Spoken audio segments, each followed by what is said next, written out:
The 25th of June is a date that many are excited for.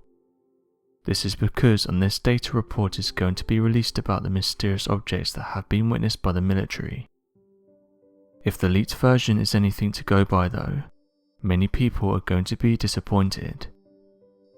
To cut a long story short, essentially the report has detailed that there's no evidence that aerial phenomena witnessed by military pilots in recent years are alien spacecrafts. It does note though that most of the 120 incidents, most of which were captured on video, do not originate from the United States. One part states that top secret US programs are not to blame. Luis Elizondo said the government should be fully transparent on this matter, saying the following: "I think that our tax dollars paid for information and data involving UFOs, and I think it's the US government's obligation to provide these results to the American people." End quote. People have started to let out their frustration on social media. One believer said the following: "What I find really interesting about this is the switch that's happened in regards to this topic. All of the people that's been researching this topic for some time now knew they weren't going to release anything of interest, and many of the people that have just been introduced to this really thought that something of interest was going to be revealed. This has happened for years now. Anyone who has ever looked into this topic knew that nothing was going to get released. It's interesting though that although these objects are allegedly nothing of importance, over the past 60 years the government has spent hundreds of millions of dollars researching these objects, have admitted that their jets can't keep up with them, have said they can avoid radar, detailed that they have been detected above restricted airspace, have ascended and descended tens of thousands of feet within seconds, have gone beneath the water and kept the same speed as they exit, can hit Gs that would take out a human, and can travel at tens of thousands of miles per hour, yet they still say there's no substance to these claims." End quote. Well, this person said the following: "To be honest, I'm not really surprised that nothing was released. It seems like the world is more fragile than ever. Ask yourself this: can you seriously imagine people being able to handle the fact that there's other life forms that are visiting us in one way or another? The things that humans agree and fight over are so primitive and pointless, and although it's frustrating that we won't get the answer we wanted, I do understand why we're not being told the truth. As a whole, we're just not there yet. It's a shame because many older people will likely not get the disclosure they want before they pass away." End quote. Another person had this to say: "These announcements just don't make any sense. So they've said that they've been tracking these things for decades, but have said they're compiling the data for this new report. Why do they need to do this? They are clearly aware of what these things are, and have likely been studying them since first detecting them. Just release what they have on them. Why are they making out like this is the first time they're looking into this? Why are people not questioning this? It's so bizarre. Basically, they're going to release what they want."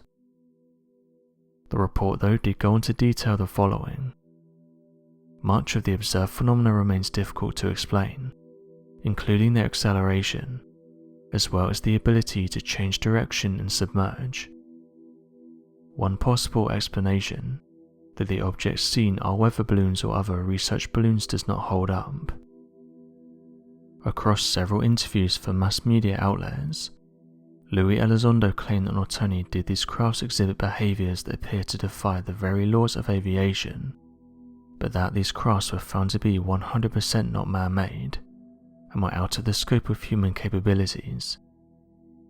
His reasoning for this claim was that the crafts investigated demonstrated hypersonic capabilities that were described as being far beyond the scope that is physically tolerable by a human being, of whom would experience a high amount of Gs to the point that would either be fatal or seriously wound them. This meant that whoever or whatever was piloting these aircrafts appeared to be non-human. Not only this, but the technological developments of the crafts also made it very apparent that the creation of these unidentified flying objects were vastly superior to anything man-made.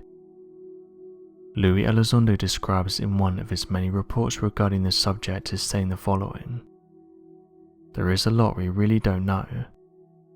We have identified anomalous aircrafts, crafts that do not have any obvious flight surfaces, forms of propulsion, and maneuvering in ways that include extreme maneuverability beyond the healthy G-forces of anything biological, low observability and positive lift. These aircrafts will call them aircrafts display capabilities not in the US arsenal, or any other militaries." End quote. The methods used to determine whether or not these crafts were threats to national security circled around where these crafts were spotted, the technology the craft used and its ability to be used in warfare.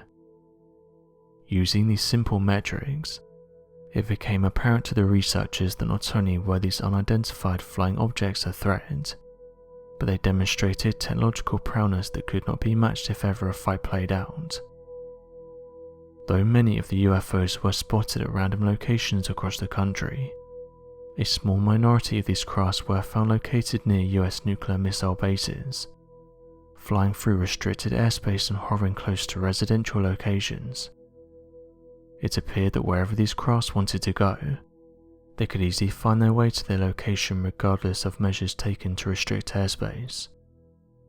Whenever these crafts were intercepted by military jets, they would either take off at speeds that were vastly superior to our best jets, or would slowly fade away and disappear entirely. This meant there was no way to intercept these crafts, or even to engage in a dogfight if the event was necessary. Essentially, it was determined that not only were these crafts an obvious threat to national security, but that we are completely powerless to stop them from performing any action. So what do you guys make of this report, and what do you think these crafts are? Be sure to leave your questions and answers in the comment section below, and help us to grow this community while working to solve these unexplained mysteries. Thank you for watching, and don't forget to subscribe for more videos.